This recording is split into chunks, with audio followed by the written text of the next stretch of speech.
এক্সিডেণ্টটো ঘূৰি আহোঁতে হৈছে প্ৰায় পুৱতি নিশা ৫-৫:৩০ বজাৰ ভিতৰতে হৈছে আৰু সদ্যহতে মই যিটো গম পাইছোঁ ৫জন মানুহ অলৰেডি স্পট হৈছে আৰু তাৰে ৩জন মেডিকেল পাইছেগৈ আৰু কিমান সম্ভৱ বাচিব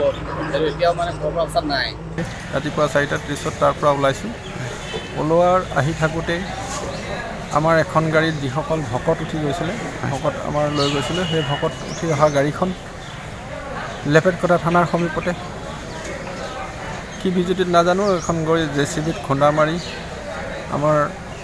ভকত 4জন ঢুকাইছে আৰু এজন ড্ৰাইভাৰজন